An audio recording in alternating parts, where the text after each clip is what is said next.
This Red Sox prospect has an eye like a hawk, at least when it comes to the strike zone.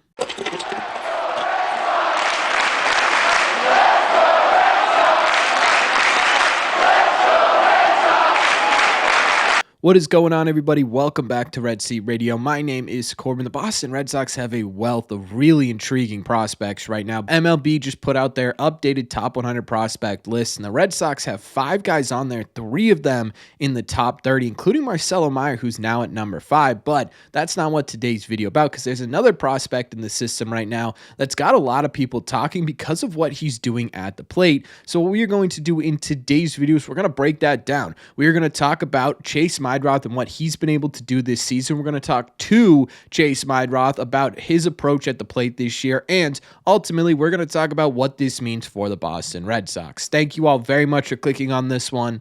Let's get into it.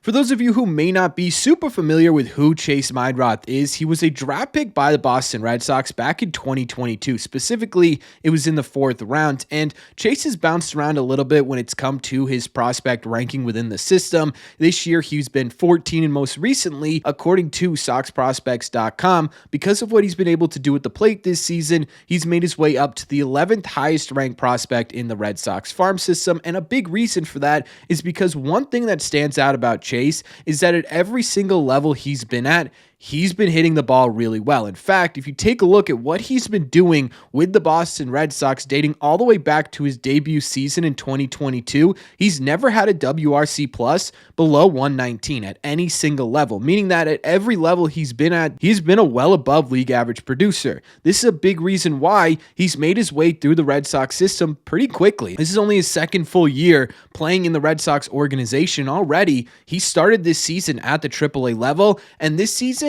may actually be his most productive season yet. His current stat line, at least at the time of this recording, I am recording this a bit earlier than I normally do, is currently sitting at 293 with a 437 on base percentage and a 397 slug, which is good for a 130 WRC plus, 30% better than the average hitter in AAA. And there is very clearly one stat that stands out above the rest when you're looking at his slash line. That is his on base percentage, which is basically 150 points higher than his average is currently. And it's also the reason why we titled the video what we titled. Meidroth has always been a dude who's known his strike zone and can take a walk, but this year, man, it is on another level. He is currently striking out just 10.6% of the time he is at the plate compared to an 18.2% walk rate. That is almost double the amount of walks he's currently taking as he is to striking out. It is by far and away the highest difference in those two stats of his entire career. The percentage difference between the amount of times he's walking and the amount of times he's striking out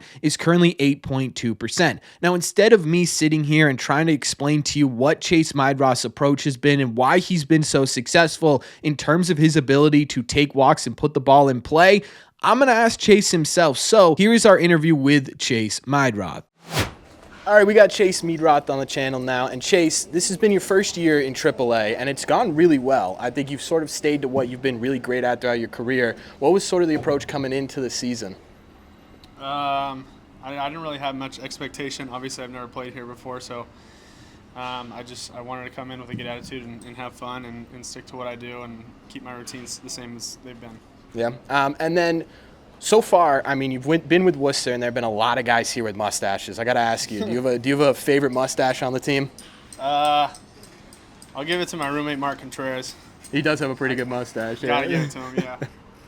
And so you've always walked throughout your career, but this year it feels like you've been walking way more than normal. Is that anything to do with the ABS system, or is that just sort of, you've been growing that skill as you've been going? Yeah, I think I've been working on it, and I think the zone gets a little smaller every level you goes up. So I think that's just kind of been it. So is it sort of an approach where you go up there looking like, hey, if I get my pitch, I'm going to swing, but if not, I know I'm going to be able to get on base, or is it sort of if the walks come, the walks come? Yeah, I mean, I'm just trying to stay in my plan throughout each at-bat. I pick a spot. If it's not there, I'm probably won't swing, and then with 2 strikes, I have a completely different plan. So that's when I battle and I grind out the at-bat. And then Nick Sogard just recently got called up. Did you guys see his first hit at all? Yeah, I watched it. I was hoping they'd put on the big screen here during the game yesterday, but I saw it in the locker room. It was the one occasion I would run back to go see if I could go see the hit. What was the reaction like in the clubhouse? Was everyone pumped? Yeah, I was fired up. I mean, they put it on the screen here finally, and I went with a 2-fist up, so I was fired up for him. That was a really cool moment. Yeah, it was awesome. And then just sort of wrapping this up here, we're going to do a couple of different rapid-fire questions for you. First one is David Ortiz or Ted Williams? I mean, I never got to watch Ted Williams, so I'll say Big Papi. Yeah, that's probably fair. Would you rather hit for a cycle at the big league level or have a 3-home run game at the big league level? 3-home run game. Yeah. And then finally, you keep all your other attributes, but would you rather have the best contact in baseball or the best power in baseball? I hate striking out, so I'd say best contact. That's a fair answer. All right, man. Thank you so much. Yeah, I appreciate it. Before we get back into the video here, do me a favor, make sure you guys have hit that subscribe button if you haven't already. If you're new here, we talk Red Sox content almost every single day. Also, make sure you guys have hit the like button on this video as well. Helps these videos out a ton. It's the best way you can let me know you're enjoying the content we are putting out. Thank you all very much for taking a second and doing so. Let's get back to the video. Obviously, first and foremost, a massive thank you to Chase himself. He took some time out of his day to answer our questions, talk about his plate approach, his buddy Sogard, and some other things as well. And I really, really appreciate that. The second thing I want to talk about in this interview is just simply the fact that it, to me, is absolutely fascinating the way different players approach the game of baseball, right? Approach their art of hitting. If you look back at the Tristan Casas interview we did earlier this month, which if you have not seen yet, that'll be somewhere in this area right here, the link. All you got to do is click on it. But comparing those two in terms of the way they approach their at-bats is really interesting, right? Chase is almost more assertive, whereas Casas is more psychological, and I think that's absolutely fascinating to me. It's like each hitter has this sort of unique identity at the plate, and it just makes the game all that more interesting. But the ultimate question here is obviously, what does this mean for Chase, and what does this mean for the Boston Red Sox? Well, I think Chase is in a really interesting situation because if you break it down,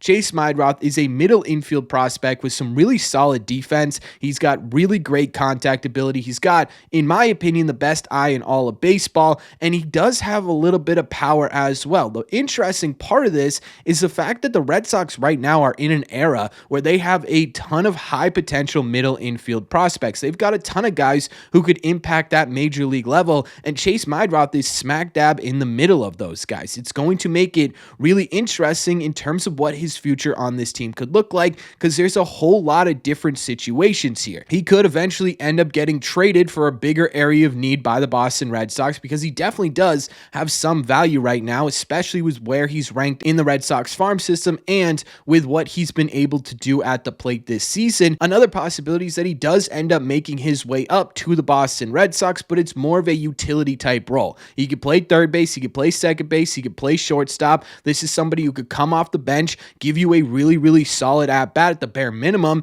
in a big situation. Or the third thing here is that he does end up fighting his way into a starting role on this team. And honestly, I have absolutely no idea what outcome is going to happen here with Chase Meidroth. There are a couple of arguments either way as to what Chase Meidroth ends up being for this Red Sox team. There are people who think he's more suited as a trade piece or a bench utility role, mostly because, well, one, you do have some higher potential prospects coming up in the next couple of years that are also in that position with Chase Meidroth, but two, because a lot of people tend to point to Chase Meidroth's slugging percentage. They say, well, look, walks aren't going to get you alone to Major League Baseball. And while I do think there's some validity to that, we have to look at the bigger picture here, and that is the fact that he's hitting almost 300 in AAA while also having 18 doubles and 6 home runs in 96 games. If we were hypothetically to bring that out to a 162 game season, now this isn't to say he's going to play 162 games every year, but just hypothetically here, that would be around a 300 average with 30 doubles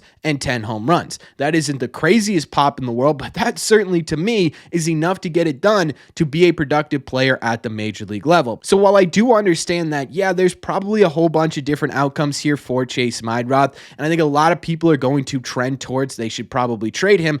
I personally really like the profile Chase Meidroth has. I think he could absolutely be an impact player for this Red Sox team, specifically under one thing here, and that is something we've been talking about on this channel and fans everywhere have been talking about for years, the Red Sox are about to get real left-handed heavy. They're already a very left-handed heavy team. They're about to get even more left-handed heavy. Marcelo Meyer, Kyle Teal, Braden Montgomery, if he ends up not being a switch hitter, those are your top 4 prospects, and they are all left-handed hitters. Chase Meidroth brings something different to the table. He brings a right-handed bat that's essentially really difficult to strike out, and a guy who has a lot of contact. That could be a really interesting bat to slot into at some point in this Red Sox lineup. Now, speaking of that, the question now becomes, if the Red Sox do end up hanging on to Chase, when does he end up in the major leagues? I think there's a realistic possibility we do see him at some point this year. Nick Sogart's right now really holding down the middle infield bench utility role for this Sox team. He's been absolutely fantastic, but if they do end up needing some depth at some point, I think Chase Meidroth, being a similar type player without the switch hitting, would be next up in line. I could also see them going with Chase Meidroth as a September call-up as well. It makes a little bit of sense, right? He's going to be a really difficult out. He's going to have a lot of versatility defensively, and he makes sense as someone that you want to have in a bigger situation here with less experience at the major league level in some really close games or some really important games. So I could absolutely see him getting a call-up in September. If that doesn't happen and he does stick with the Red Sox through the offseason, I think he absolutely has a chance to break camp with this team come 2025. I think you'll see him a lot in spring training. I think you'll see his name pop up a lot when we're talking about last roster spots for this Red Sox team. And again, in my opinion, there is a ton of potential here with who Chase Meidroth could be. It's just not simply your conventional, this dude's going to hit 20 home runs and drive in 80. It's going to be in a little bit of a different fashion, but that's just my opinion. So let me know in the comment section down below, what do you think? What do you think about Chase Meidroth and his potential? What do you think about him having the best eye in baseball? And what do you think about his approach to at-bats at the AAA level? Let me know all your thoughts in the comment section down below. As always, if you made it to the end of this video, do me a favor. Make sure you guys have hit that subscribe button if you haven't already. If you're new here, we talk Sox almost every single day. Also, make sure you guys have hit the like button on this video as well. It just helps out a ton, and it's the best way you can let me know you're enjoying the content we are putting out. Don't forget, if you want to listen instead of watch these episodes, all you got to do is head over to your favorite podcasting app and look up Red Seat Radio. All episodes are always available there. Thank you all very much for clicking on this one, and I will see you in the Red Seats.